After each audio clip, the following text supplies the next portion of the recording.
Muy bien, muchas gracias por estar aquí presentes, también aquellos que van a ver esta enseñanza a través de YouTube posteriormente. Un saludo a todos, como lo hacemos todos los domingos, continuamos con nuestro estudio inductivo del Evangelio de San Marcos, y hoy estamos en Marcos 14, versículos 43 al 52. Lo que quiero hacer, a veces voy en parte leyendo, pero hoy voy a leerlo de una sola vez, los versículos 43 al 52, después vamos a ir en cada porción que vamos a estar estudiando, desmenuzando cada uno de estos versículos que vamos a leer a continuación. Así que si me siguen, estoy leyendo de la Biblia de las Américas, lo que es el arresto de Jesús. Ya Jesús habían salido del aposento alto después de la última cena, estamos hablando del jueves a la noche ya, de acuerdo a la cronología que hemos estado compartiendo del estudio de John MacArthur, porque gran parte del estudio que estamos aprendiendo y yo estoy compartiendo, lo estoy sacando y estoy utilizando como guía el estudio bíblico de John MacArthur, el pastor John MacArthur, del Evangelio de San Marcos. Y de acuerdo a la cronología, estábamos en el jueves a la noche, cuando fue la última cena, después de que Jesús sale con sus discípulos. Por supuesto, Juan capítulo 13, 14, 15, 16 y 17 nos da gran detalle lo que Jesús les enseña y lo que Jesús comparte con los discípulos, o sea, durante esas horas, ¿no es cierto? Marcos es muy resumido, como yo les dije, el Evangelio de San Marcos es el Evangelio más resumido, con menos capítulos, y avanza en una manera más ligera en darnos los eventos, pero por eso que es precioso de leer la Biblia en su plenitud y poder estudiar los otros evangelios sinópticos, Lucas, Mateo, junto con Marcos, ¿no es cierto? Y también Juan, en lo que es en los detalles, ¿no es cierto? Y yo voy a ir yendo a Lucas y voy a estar yendo a Mateo, y vamos a ir también un poquito a Juan, si nos da el tiempo, en ver también lo que ellos, a través de los ojos de estos autores, de Lucas y Juan y Mateo, nos enseñan acerca de este mismo evento, de este mismo pasaje que estamos viendo en Marcos. Muy bien, vayamos ahí a la palabra del Señor. Así dice la palabra. Dice, en ese momento, mientras todavía estaba él hablando, llegó Judas, uno de los 12, acompañado de una multitud con espadas y garrotes de parte de los principales sacerdotes, de los escribas y de los ancianos. Y el que le entregaba les había dado una señal, diciendo, al que yo bese, ese es, prenderle y llevarle con seguridad. Y habiendo llegado inmediatamente, se acercó a él diciendo, Rabí, y le besó. Entonces ellos le echaron mano y le prendieron. Pero uno de los que estaba allí, sacando la espada, hirió al siervo del sumo sacerdote y le cortó la oreja. Y dirigiéndose Jesús a ellos, les dijo, ¿habéis salido con espadas y garrotes para arrestarme como contra un ladrón? Cada día estaba con vosotros en el templo enseñando, y no me prendiste, pero esto ha sucedido para que se cumplan las escrituras. Y abandonándole, huyeron todos. Y ahí yo subrayé eso, porque ese es el final, ¿no es cierto?, de cómo quedó Jesús solo en ese momento tan crucial en su vida. Terminando, un joven sigue a Jesús, cierto joven le seguía vestido solo en una sábana sobre su cuerpo desnudo y lo prendieron, pero él, dejando la sábana, escapó desnudo. Esto siempre ha sido un pasaje que ha sido un enigma para mí, de que por qué el autor del Evangelio de San Marcos, Juan Marcos, dirigido también por supuesto, por testimonio de Pedro, que por eso él pudo escribir este Evangelio, haya incluido esos dos últimos versículos que acabo de leer. Y hay una teoría, hay ciertas opiniones, hay cierta, yo diría, especulación santa, le voy a usar ese término, porque hay ciertas especulaciones que vienen por tradición, que es el motivo, y se los voy a comentar después, el por qué tal vez Juan Marcos incluyó eso. Algunos dicen que por tradición era Juan Marcos esta persona. Otros no se sabe quién era. El punto en que está introducido acá, y por razones que el Espíritu Santo sabe, fue incluido en la palabra del Señor. Y es tal vez para enfatizarnos, ¿no es cierto?, de que a pesar del esfuerzo o de lo que muchos habían dicho, de que no lo iban a abandonar y de que iban a estar con él, y por las multitudes que tanto lo querían, ¿no es cierto?, y que lo habían alabado cuando él entró en la entrada triunfal a Jerusalén, ninguno de ellos estaba aquí. Y todos ellos lo abandonaron. Entonces, es tan solo, lo veo para enfatizar más eso, pero bueno, después les comento cuáles son algunas de las especulaciones, ¿no es cierto?, de quién es este personaje y por qué y todo eso. Muy bien. Entonces vemos que acá en Getsemaní es el lugar de la prensa, ¿no es cierto? Yo les había dicho la semana pasada que cuando Jesús, después de la última cena y se dirigen cruzando el arroyo de ese valle de Cedrón, ¿no es cierto?, ese arroyo, y después suben al Monte de los Olivos y llegan a este huerto privado. Se cree que era de una persona adinerada, muy pudiente, que le permitía a Jesús usar este huerto, y era de costumbre de estas personas con dinero, como fue también José quien le dio la tumba, o le prestó la tumba, ¿no es cierto?, para que pudieran enterrar a Jesús. También era una de estas personas, sí, gracias, hermana, era esta persona muy adinerada. Entonces era de costumbre que estas personas tenían huertos fuera de la ciudad, ¿no es cierto? Y bueno, era un lugar de reunión donde Jesús se acostumbraba a juntarse con sus discípulos. O sea, que esta no era la primera vez que Jesús iba a este huerto de Getsemaní, donde están estos árboles de olivo. Y por supuesto que yo les decía la semana pasada que Getsemaní significa lugar de prensa, un lugar de prensa, porque es ahí donde se hacía el aceite de olivo, usando estos árboles de olivo que a la fecha de hoy todavía se encuentran esos árboles en ese mismo Monte de los Olivos.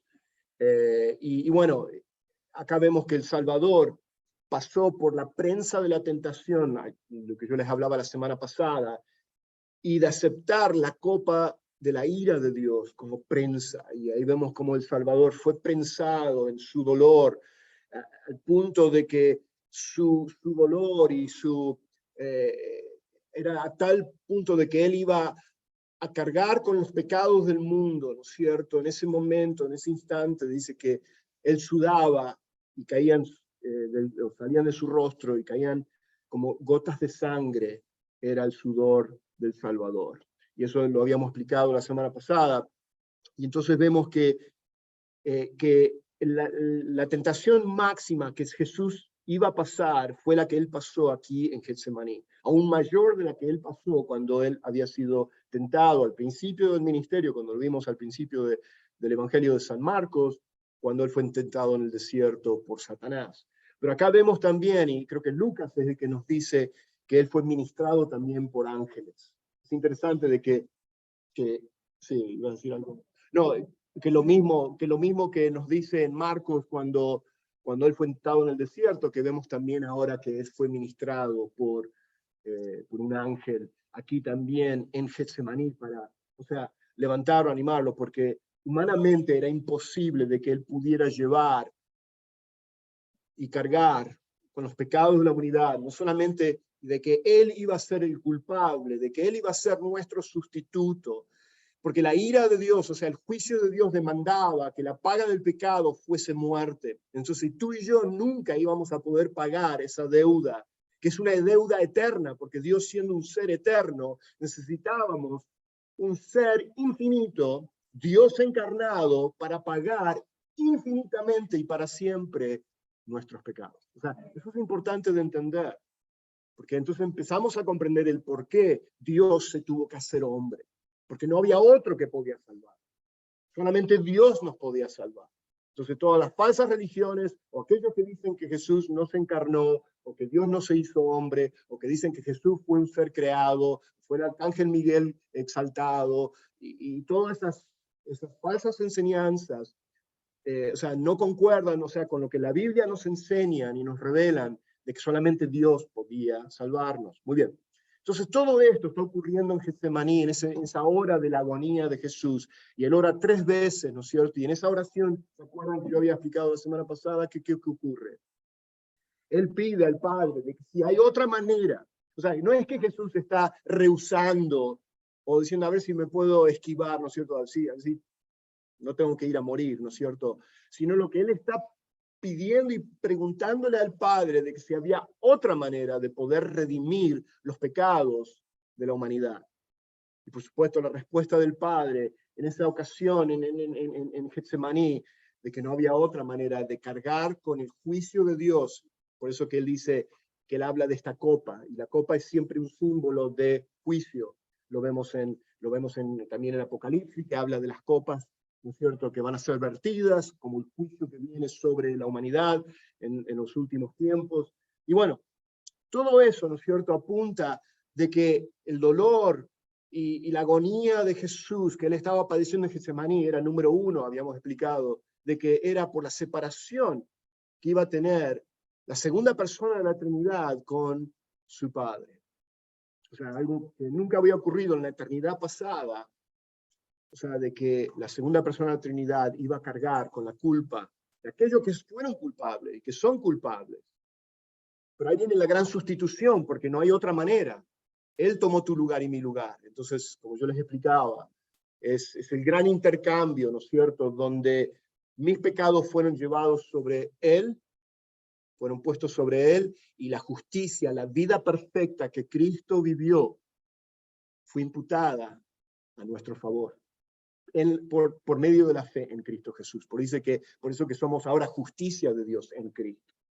O sea, no es tu justicia, no es mi justicia, es la justicia de Cristo, que fue dada a tu favor. Ahí está el gran intercambio. ¿Se dan cuenta cómo trabaja, ¿no es cierto?, la redención, el cambio? Muy bien, no quiero tomar más tiempo en eso. Pero acá entonces vemos el arresto del Señor. Puso en marcha esta serie de acontecimientos donde sabemos que va a culminar en la cruz. Va a pasar a través de varios juicios. Después de Getsemaní, va a ir a la casa del sumo sacerdote Anás, y después Caifás, y después va a pasar a través de varios otros juicios más. Bueno, eso después lo vamos a ver más adelante. ¿Okay? Muy bien, entonces,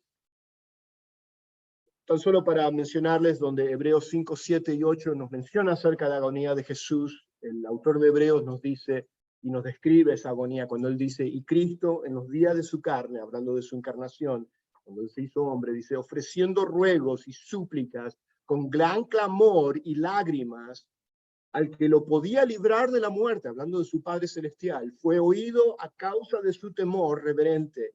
Y aunque era hijo, que él era segunda persona de la Trinidad, por lo que padeció, aprendió la obediencia. Y acá vemos la sumisión. Él siendo Dios, él podía haber dicho, o sea, acá yo puedo traer una legión de... Y él después lo menciona, acá en el pasaje que leímos, Lucas también nos da más detalle, Mateo nos da un poquito más detalle, donde él dice, y vinieron con garrote, o sea, yo podía haber llamado, o sea, mi padre podía haber enviado una legión, no, perdón, 12 legiones de ángeles. Una legión es 6.000, 12 legiones son 72.000 ángeles. Imagínense eso. Si en Segunda de Reyes, cuando el Señor manda un ángel y destruye a 185.000 soldados asirios, un solo ángel, imagínense 72.000. Bueno, o sea, es para darnos de que Dios está en control de todo esto, y no es de que estos hombres se creían que podían dar muerte al Hijo del Hombre. O sea, Dios utilizó a ellos, pero esto estaba en el plan divino de Dios. Hablando ahora del tema de Judas, me gusta lo que Charles Spurgeon, él habla, donde en relación a esto, donde dicen, nadie en el mundo puede ser condenado de manera más terrible que aquel que ha sido un falso cristiano. ¡Wow! ¿Por qué? ¿Por qué más condenado? ¿Por qué va a tener mayor condenación, un juicio más, o sea, de un castigo aún mayor? Por el hecho de haber estado tan cerca de la verdad, de haber estado escuchando domingo tras domingo la enseñanza, la palabra, de estar rodeado en la comunidad cristiana, en la iglesia. Y sin embargo, como muchos tal vez puede haber en iglesias, en nuestra iglesia, de que nunca vienen a la fe en Cristo Jesús. por creer que tan solo es una religión más o algo que no es cierto, bueno, es algo en que tan solo estoy tratando de ganar algún tipo de favor con Dios o complacer a mi familia, a mi esposa, a mi esposo, cual sea el motivo, ¿no es cierto?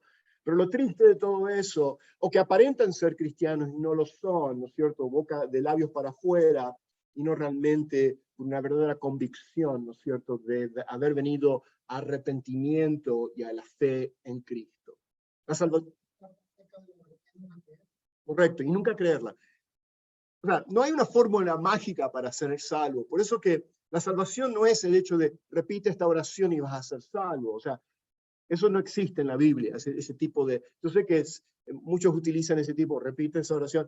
En realidad lo que el Señor nos llama es arrepiéntate y creer en mí. O sea, esa es la, si voy a usar la palabra fórmula, ese es realmente lo que la Biblia nos enseña a ser salvos. Es venir a arrepentimiento, un reconocimiento de que soy pecador y que necesito el perdón de mis pecados y que mi dependencia no está en mí mismo, en cuanto yo creo que soy buena persona o religión o lo que sea, sino mi dependencia está poner en mi fe en Cristo, siendo Él el único que me puede salvar. Dice, no hay otro nombre dado a los hombres en el cual podemos ser salvos, es solamente en el nombre de Cristo. Okay, bueno, seguimos, porque yo sé que tienen hambre, yo...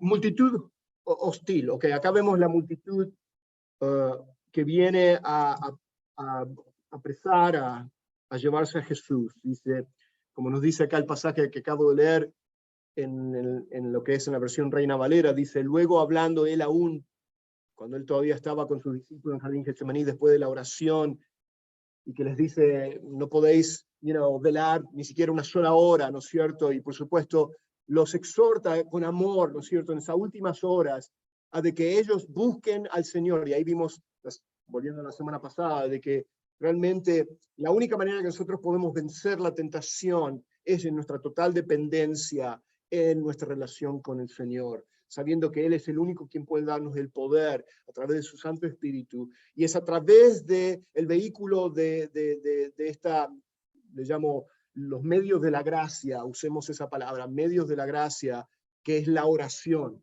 Es a través de la oración, ¿no es cierto?, que nosotros buscamos de poder fortalecernos en el Señor, en nuestra relación con Él, para que entonces podamos tener victoria sobre la tentación. Y vemos que eso es lo que no ocurrió con ellos. Y vemos el resultado que ocurrió. Pero hubo uno, nuestro gran sumo sacerdote, que ya había orado por ellos, y había orado y se lo dijo específicamente a quién, a Pedro. Yo he rogado por ti, Pedro. Yo doy gracias a Dios que por toda una eternidad, dice que el Hijo de Dios, después de la resurrección y la ascensión, dice que se fue a sentar a la diestra del Padre. ¿Y qué nos dice? ¿Qué está haciendo a la diestra del Padre? Intercediendo por ti y por mí, por la iglesia. De este lado de la eternidad, ¿no es cierto?, hasta el momento que estemos en la gloria, ¿no es cierto?, con Él para siempre. Él está intercediendo por su iglesia. Él está intercediendo por el crecimiento espiritual de tu vida.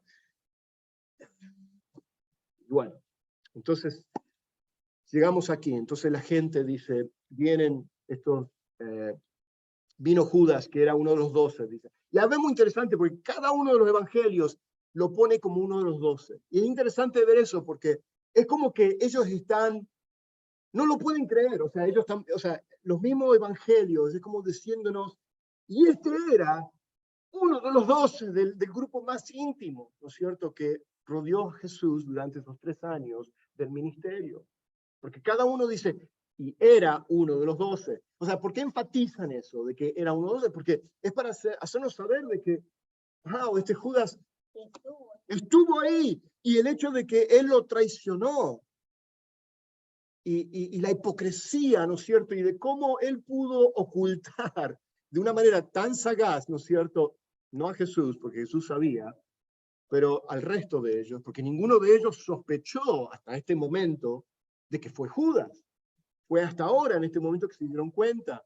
Porque podemos especular de que tal vez Pedro y Juan, tal vez en ese momento ya sabían después de que Judas había ido. Es posible, no lo sé, no lo dice. pero no creo que haya sido, porque yo creo que Pedro hubiese salido corriendo detrás de Judas a agarrarlo, pero bueno, estoy suponiendo, ¿no es cierto?, por la manera que Pedro siempre fue tan impulsivo. Pero vemos eso, entonces vemos que mucha gente dice que con espadas vinieron al Señor. Acá vemos mucha gente, se cree que fue un grupo de 600 soldados romanos que estaban de guardia ahí en la torre de la Antonia, que era un fuerte que habían construido justamente al lado del templo, y era una manera de como los romanos de estar guachando, perdón, perdón. Quiero pedir disculpas, eso no es español. Que estaban vigilando ahí en mi vigilando, estaban manteniendo control, ¿no es cierto? Las personas ahí, por supuesto el templo, el área del templo, ¿se acuerdan que era tan grande el templo, y los atrios del templo, y la gente, el gentío que iba, o sea, al templo, y era una manera de mantener, ¿no es cierto?, la guardia, la vigilancia sobre eso, ¿no es cierto? Y vino esa guardia de los romanos, y también vino, perdón, la guardia también del templo, que normalmente ellos no se les daba espadas, ellos tenían garrotes, palos, y por supuesto la guardia romana tenían sus espadas. Bueno, y ahí es donde nos encontramos. Vemos acá que la idea de que el traidor del Mesías viniera del círculo de sus apóstoles, y esto es lo que yo les enfatizaba de que era uno de los 12, fue tan sorprendente que los 4 escritores del Evangelio declaran explícitamente, con una medida de incredulidad, que Judas era uno de los 12. Es lo que yo les decía, ¿no es cierto? Que, exactamente lo que está pasando. Y bueno, esto ya lo repito, lo que dije al principio, que por varios años este discípulo Judas estuvo expuesto diariamente a los milagros, a la enseñanza de Cristo, pero dio la espalda a todo eso, prefiriendo vender al Hijo de Dios por 30 monedas de plata, el precio que se le pagaba para comprar un esclavo. Vendió al Hijo de Dios. Y vemos que fue muy corta esa recompensa temporal, ¿no es cierto?, ese dinero. Porque después voy a compartir tal vez lo que yo observo, ¿no es cierto?, y no es, la Biblia no lo dice explícitamente, pero diríamos la motivación, o sea, el hecho de, y hay muchos comentaristas que hablan acerca de eso, el hecho de que, bueno, aparte de ser el traidor y de que fue poseído por Satanás y él cumplió lo que las Escrituras habían profetizado acerca de la traición de Jesús, el hecho de que Judas era el único que venía de Jerusalén, del resto del grupo, era el único que venía de esa región, él tenía una expectativa, muchos comentaristas hablan de que Jesús, siendo el Mesías, el rey de Israel, él iba a establecer su reino físicamente aquí en la tierra, ¿no es cierto? Iba a echar fuera a los romanos. Entonces, ¿se acuerdan los comentarios que había entre los mismos discípulos que decían que quién va a ser el mayor, quién va a estar en control, ¿no es cierto? Esa idea, ¿no es cierto?, era una idea común que tenían los judíos de ese primer siglo, de que el Mesías venía a conquistar. Pero cuando él empieza a escuchar de que Jesús iba a morir, que iba a ser entregado por los ancianos, de que él tenía que ir a la cruz, de que él iba a morir y al tercer día iba a resucitar, y todo eso, es como que muchos comentaristas dicen, frustró, ¿no es cierto?, las expectativas que tenía Judas, ¿no es cierto?, de riquezas, de poder temporal, ¿no es cierto?, de los poderes acá de la tierra, porque él guardaba el dinero, lo robaba también, o sea, vemos el tipo de carácter y de la falta de integridad que tenía como personaje y como persona, ¿no es cierto?, tenía Judas ya. Entonces vemos que esa frustración lo llevó a que, ¿no es cierto?, algunos dicen eso, ¿no es cierto?, de entregar a Jesús, ¿no es cierto?, pensando de que de alguna manera Jesús iba a hacer algún milagro, ¿no es cierto?, y él se iba a librar. Algunos dicen eso, ¿no es cierto?, pero no lo sabemos considerar, no ese es el punto. Vemos el odio que Judas tuvo hacia Jesús, el hecho de traicionarlo de la manera Pero después vemos el remordimiento y el cambio, ¿no es cierto?, que él tuvo, de tirar las monedas y todo eso, lo que ocurrió, porque vemos que después lo vio que Jesús tal vez no hizo nada, o sea, él no se libró, él no vinieron ángeles a rescatar a Jesús, sino que vemos que se los llevaron. Y cuando él vio eso, hubo un remordimiento, pero no un genuino arrepentimiento, y sabemos la historia. Después se lo voy a mencionar.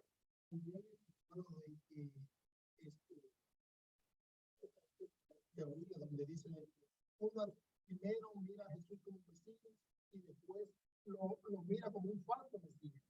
Y por eso es que decide esclavo, porque no quiere ser parte de alguna falsa religión. Sí, más que religión, un movimiento político, pero tienes razón, o sea, porque nunca lo vio, sí, yo he escuchado también ese punto que es, acuérdense que él era el deseo de todo judío, ¿no es cierto?, de echar fuera patada a los romanos, ¿no es cierto?, y de volver a restaurar la gloria de Israel, ¿no es cierto?, como fue en el tiempo davídica y todo eso, y sí, es posible. Pero bueno, vemos esta turba hostil, incluía dirigentes religiosos, como yo le decía, los alguaciles, los guardias del templo, y por supuesto la compañía de los soldados romanos, de este grupo de 600 soldados que estaban ahí estacionados en el fuerte de Antonia, en Jerusalén. Ese era este grupo, y fueron con antorchas, y por supuesto, como yo les decía, era para poder distinguir y poder saber con certeza y con seguridad de que este es Jesús, ¿no es cierto? Porque, como yo les decía, Jesús se veía como cualquier otro judío de ese tiempo, del siglo I.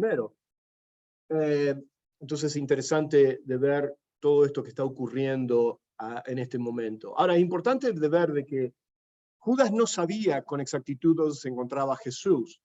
¿Se acuerdan que el aposento alto había sido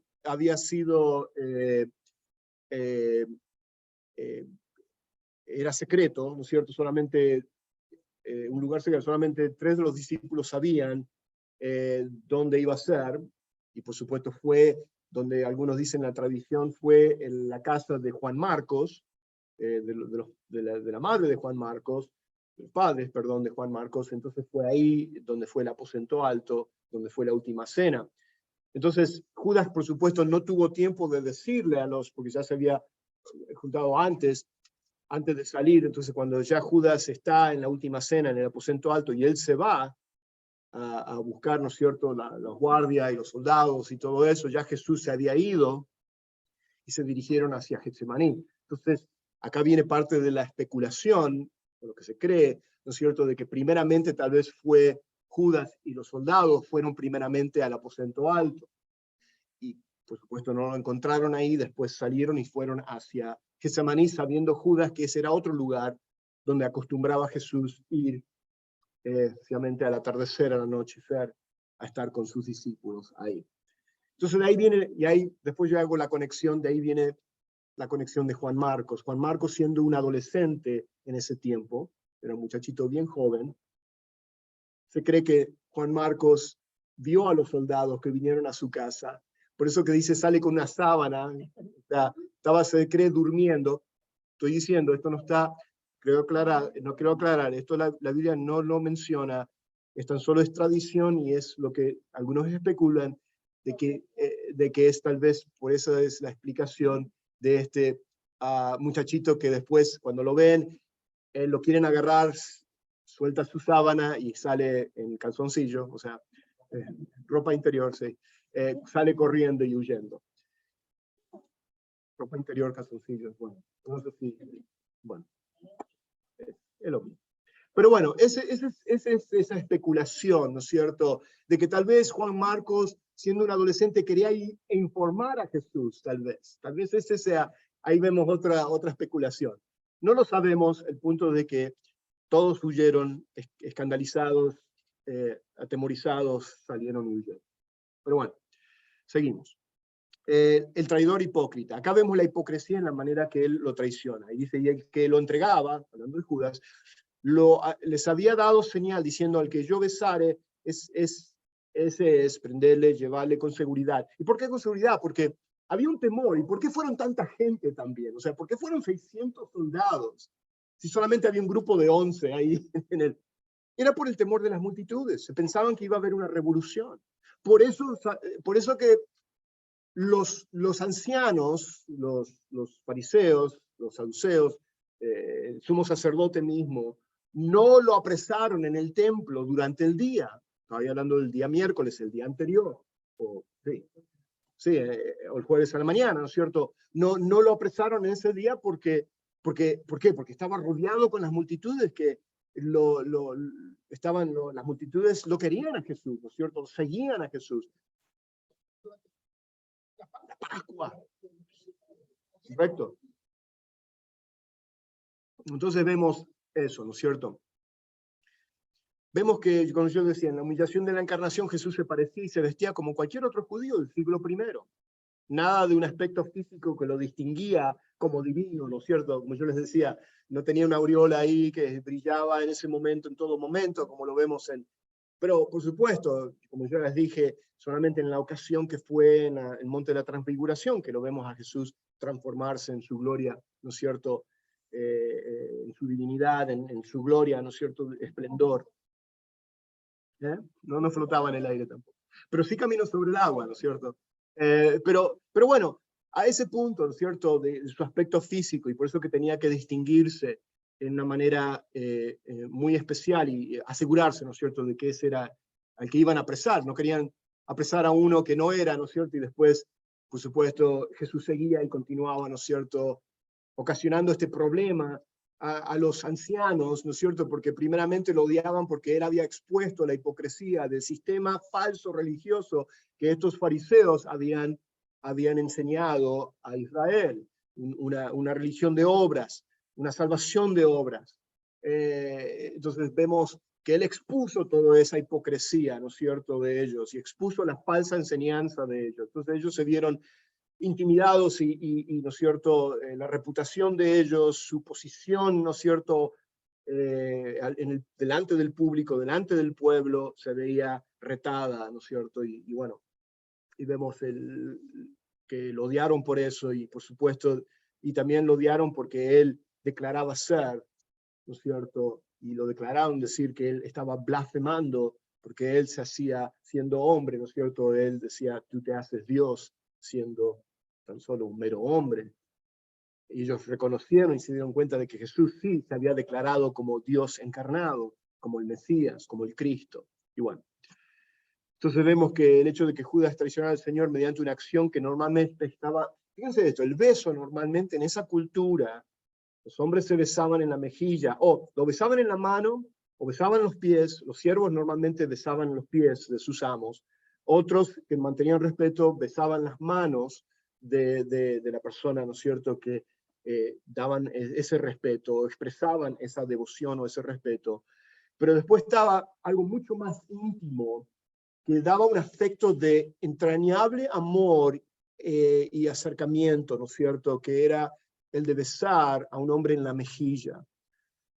Y precisamente Judas escoge esa manera, ¿no es cierto?, de expresar la traición, de expresarla en una manera profunda, ¿no es cierto? Y ahí nos demuestra la profunda hipocresía de que aparentaba, o sea, hasta el momento de traicionarlo, quería aparentar una forma de piedad, ¿no es cierto?, al resto de la gente.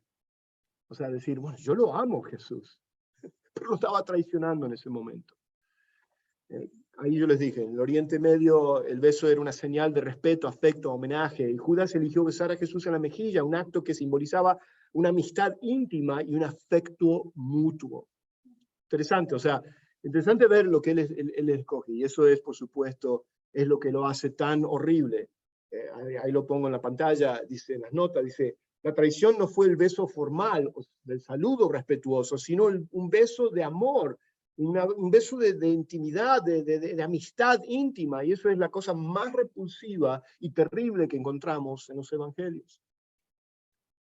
La forma más alta de hipocresía, ¿no es cierto? De no ser lo que realmente tú estás aparentando hacer. Y todavía en ese momento quería engañar al resto de los discípulos, ¿no es cierto? y hacer eso, ¿no es cierto? Marcos nos dice que más sobre... Marcos no nos dice más, o sea, acá vemos que Marcos termina y no nos dice acerca de lo que ocurre con Judas, porque después de este pasaje que acabo de leer, ya no escuchamos, ya Marcos no menciona más a Judas, ¿no es cierto? En el momento de Getsemaní, pero sí lo vemos en Mateo, y en Mateo, acá tengo el pasaje de la Biblia, si ustedes lo pueden buscar en su Biblia, está en Mateo 27, 3 al 5, nos dice qué es lo que le ocurre a Judas después de este encuentro o de la traición ahí en Getsemaní. Dice, entonces Judas, el que lo había entregado, nos dice Mateo, viendo que era condenado, o sea, ahí se dio cuenta de que Jesús no había pasado nada, ¿no es cierto? Estaba siendo condenado. Devolvió arrepentido las 30 piezas de plata a los principales sacerdotes y a los ancianos, diciendo, yo he pecado, o sea, reconoció que había hecho algo incorrecto. Es interesante todo esto, porque a pesar de todo eso, nunca vino arrepentimiento, y eso es lo que, wow, lo que siempre me ha ocasionado un problema, ¿cierto?, de poder entender, de que llegó tan cerca, pero estaba tan lejos. Dice, yo he pecado entregando sangre inocente, o sea, reconocía que Jesús era inocente, mas ellos dijeron, ¿qué nos importa a nosotros? Allá tú. Y arrojando las piezas de plata en el templo, salió y se fue y se ahorcó. Mateo nos lo resume brevemente ahí, que se ahorcó, o sea, fue el final, cometió suicidio. Por supuesto que sabemos con más detalle, porque Lucas después en Hechos capítulo 1, en los versículos ¿qué es? 16, 17, 18, nos habla qué ocurrió, y se los voy a leer rápidamente. Acá cuando están haciendo la elección de quién iba a suceder, quién iba a tomar el lugar, sí, iba a decir en inglés, quién iba a tomar el lugar de Judas, como uno de los 12, y acá, bueno, está la elección de Matías, y en este pasaje acá está Pedro hablando y diciendo, hermanos, tenía que cumplirse. Acá Pedro mira hacia atrás y dice exactamente eso, esto tenía que cumplirse como había sido profetizado. Dicen que por boca de David el Espíritu Santo predijo acerca de Judas. Dice, y el que se hizo guía de los que prendieron a Jesús, porque era contado entre nosotros, dice Pedro, y recibió parte en este ministerio. O sea, experimentó, ¿no es cierto?, la gloria de Dios, el poder de Dios, dice, porque él ha contado entre nosotros, perdón, se me está yendo la voz, pues el precio, dice, y pues con el precio de su infamia adquirió un terreno, cayendo de cabeza, dice, se reventó por el medio y todas sus entrañas se derramaron. Wow, nos da en detalle, o sea, lo horrible que fue la muerte de Judas. O sea, esta crucifixión, tal vez la soga en el cual él se cortó, o en el árbol donde él, cerca de un barranco donde él había cometido eso. Wow. Bueno. Y vemos entonces, ya en el versículo 47, pero acá vemos el discípulo impulsivo. ¿Quién creen que fue? O sea, Marcos no lo menciona, pero ¿quién es? ¿Lucas o...? Bueno, Juan 18 creo que también nos dice, sí, Juan nos dice acerca de los detalles, acerca de qué había ocurrido. Y lo bueno de que no era un buen espadachín, ¿no es cierto, Pedro? Porque yo creo que él estaba yendo a la cabeza del cielo. Sí, bueno, le erró y le pegó a la oreja, pero es interesante ver ese punto. Es interesante también ver de que en esta parte, ¿se acuerdan que Jesús, unos versículos antes en Lucas, cuando todavía estaban en el aposento alto, en ese tiempo, Jesús le dice, entonces le dijo, pero ahora el que tenga una bolsa, o sea, le dije, él les explica, dice, yo les dije, cuando os envíe sin bolsas, ¿se acuerdan cuando yo les dije que los envié sin bolsa, ni alforja, ni sandalias? ¿Acaso les faltó algo? Y ellos dijeron, no nos faltó nada, mientras que tú estuviste acá con nosotros en el ministerio, durante el ministerio. Dice, para ahora entonces yo les digo, Jesús le dijo esto en el aposento alto, pero ahora el que tenga una bolsa que la lleve consigo, de la misma manera también una alforja, el que no tenga espada, dice, venda su manto y compre una. O sea, Acá le está diciendo a ellos que va a venir persecución y ustedes se van a tener que proteger y se van a tener que defender. Está hablando de la autodefensa de ellos. O sea, no era el momento ahora en Getsemaní, pero eran posteriormente, después, ¿no es cierto? O sea, de que ellos se tenían que defender, se tenían proveer, ¿no es cierto? Porque va a venir gran persecución. Y entonces, y ellos dijeron, Señor, mira, aquí hay 2 espadas. Y él les dijo, es suficiente. Y de ahí se fueron, ¿no es cierto? Y de ahí se fueron a Getsemaní. Esto es Lucas diciendo eso. Era interesante que una de esas 2 espadas era tal vez la que tenía Pedro. Y se lo tomó literalmente Pedro. Imagínense Pedro tratando de defender a Jesús en ese momento, teniendo 600 soldados romanos detrás de él o delante de él, y la guardia del templo también. ¿Cuál fue la motivación de Pedro? Lo de siempre, lo impulsivo, el hecho de decir, uy, yo le dije a Jesús que no lo iba a dar, bueno, ahora voy a demostrar, ¿no es cierto? Le voy a cortar la cabeza al pobre siervo del sumo sacerdote, ¿qué culpa tenía él? Lo conocemos como el nombre de ¿quién? Malco. ¿Y quién nos dice eso? Juan, creo que Juan nos dice eso. Juan nos da ese detalle. Bueno, entonces continuamos. Es probable que la acción imprudente de Pedro estuviera motivada por un deseo de su parte de mostrar que el inquebrantable valor que él tenía y la lealtad que él tenía hacia Jesús. O tal vez el hombre estaba tan valentonado, ¿no es cierto? Tan así, porque vio, ¿qué ocurre? Que Juan nos dice, y no nos dice Marcos, pero cuando vinieron la multitud y Jesús se adelanta, ¿no es cierto? Y le preguntan, ¿a quién estás buscando? Él le dice, yo soy. I am. Y esa palabra, ¿no es cierto? Sabemos que tiene un significado profundo, porque el Evangelio de Juan habla de los 7 yo soy. Yo soy la puerta, yo soy el pan de vida, yo soy el camino, la verdad y la vida. Bueno, y nos da los 7 yo soy, que es esas mismas palabras que Dios le revela a Moisés en la zarza ardiente, cuando le dice, ¿a quién le digo a Israel que me está enviando? Y se le dice, yo soy envío. Entonces es interesante, y cuando en ese momento Juan nos relata, es impresionante lo que está ocurriendo acá, de que cuando él dice yo soy, ¿qué ocurre? La multitud que estaba ahí, todos se cayeron para atrás. Esto no fue la caída del Espíritu Santo, no tiene nada que ver con eso, no tiene nada que ver con eso. Eso no es eso. O sea, yo sé que muchos quieren justificar ese tipo. No estaba Benny Hinn. No es esa falsa práctica que ocurre en muchas iglesias hoy en día, carismáticas especialmente. Yo me acuerdo de estar en ese tipo de servicios. No es eso. Esto no tiene acá. Acá estamos hablando del Hijo de Dios en ese momento que está hablando estas palabras. Y el poder de Dios, ¿no es cierto?, está haciendo eso. Y en ese momento yo creo que Pedro se echó de valor, ¿no es cierto? Y tal vez eso fue otra motivación de haber visto eso. Pero lo interesante de esto, ¿qué ocurre cuando él le corta la oreja a Malco? Pero ¿por qué yo digo, en ese momento hizo Jesús ese milagro? O sea, es interesante, o sea, aparte de que Jesús hizo tantos milagros, ¿no es cierto? Y sanó tantas personas, pero en este instante o sea, de todas las cosas que están ocurriendo en este momento, ¿no es cierto? Ok, pero piensen en esto, si Jesús no hubiera sanado, acá están mis notas, si Jesús no hubiera sanado a Malco, Pedro hubiera sido arrestado también, y quizás había habido 4 cruces en vez de 3 en el Calvario. O sea, esto nuevamente es un comentario de Barclay, del teólogo y comentarista Barclay, que habla acerca de eso. Y cuando yo leí eso, digo, wow, es cierto, porque intentó matar a alguien. O sea, imagínense, hoy en día en la justicia, esa persona tendría que ser juzgada justamente, ¿no es cierto? Porque Pedro intentó cortarle la cabeza a Malco, pero le cortó la oreja, ¿no es cierto? Y tendría que haber sido juzgado.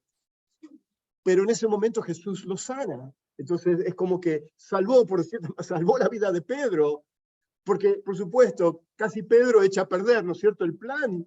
No que iba a echar a perder, nunca eso hubiese ocurrido, porque Dios es Dios, Dios es soberano. pero ustedes me entienden, o sea, que Pedro en su impulso, o sea, cosas pudieran haber cambiado, ¿no es cierto?, en su impulso de haber hecho eso, ¿no es cierto? Bueno, ya terminando. Ya versículos 48 al 49 vemos el Cristo glorioso acá, cuando Él responde, ¿no es cierto?, y se acerca hacia ellos. Jesús no sale huyendo, Jesús es el quien toma el primer paso de encontrarse con esta multitud, con este grupo de soldados, y respondiendo Jesús le dijo, ¿cómo contra un ladrón habéis salido con espada y con palos para prenderme? Cada día estaba yo vosotros enseñando en el templo, y acá revela la hipocresía de ellos. Un día anterior estaba ahí enseñando, por todo un día entero estuve ahí en el templo y no fui apresado ahí. Si yo soy tanto un problema para los romanos, porque eso es lo que vendieron los judíos a los romanos, diciendo, miren la multitud que está siguiendo a Jesús, este Jesús puede armar una revolución y esto va a causar problemas para el imperio romano. Y así manipularon, ¿no es cierto?, y convencieron a los romanos de ir atrás de Jesús. Jesús le dice, acá estoy. No tuviste, pero es para mostrar, ¿no es cierto?, la hipocresía de ellos, de que ellos tenían temor de la multitud, de que la multitud se echara en contra de los fariseos, de los ancianos, ¿no es cierto?, al ver lo que le estaban haciendo a Jesús, y es que lo hacían durante el día en el templo. Acá vemos, lo vamos a enseñar esto más adelante, pero acá vemos que ellos mismos, los ancianos, el Sanedrín, la Corte Suprema de los judíos, violaron cada uno de sus leyes y de sus reglamentos, porque ellos juzgaron a Jesús durante el medio de la noche, lo cual el Sanedrín normalmente no se juntaba, no se podían juntar en el medio de la noche, o se tenían que juntar durante el día. O sea, quebrantaron todas sus... Era el odio tan grande de que no les importó ellos de juzgarlo injustamente, quebrantando todas las leyes, porque era el odio que ellos tenían, ¿no es cierto? Así que vemos eso. Bueno, ya terminando con el apóstol cobarde, los últimos 2 versículos, entonces los discípulos dejándolo huyeron, pero acá vemos, pero un cierto joven le seguía cubierto el cuerpo con una sábana, y lo prendieron. Y acá yo ya les había explicado cuál era esa teoría o esa especulación, ¿no es cierto?, de que por qué se cree que tal vez era Juan Marcos, un muchachito joven, un adolescente en ese tiempo, quien es este muchacho de la sábana, ¿no es cierto?, y que huyó desnudo. Bueno, la cuestión es que el Señor les había dado ya instrucciones de mantener velando, y acá tenemos que regresar a lo que Jesús le había ya advertido a ellos, y era de que ellos tenían que velar, que ellos tenían que depender del Señor, de estar orando, y por supuesto ellos se quedaron dormidos, y fue que llegó el momento de la tentación, y estaban mal preparados, y esa es la lección para nosotros, de que no nos encontremos no velando, y nos encontremos mal preparados. Ya terminando, vemos acá entonces los discípulos dejándole huyeron, pero bueno, eso ya lo había leído. Vemos que ellos lo dejaron, y el punto acá que estamos haciendo, lo que nos dice el versículo al principio ahí en el versículo que acabamos de leer, es que lo dejaron solo. Y aunque estaban las grandes multitudes que adoraban a Jesús y lo estaban siguiendo y se admiraban en su enseñanza y seguían los milagros y todo eso, no hubo nadie aquí para estar junto con él, sino que lo abandonaron completamente. Y acá vemos que el varón de dolores quedó solo, rodeado, solamente por sus enemigos. Pero así tenía que ser.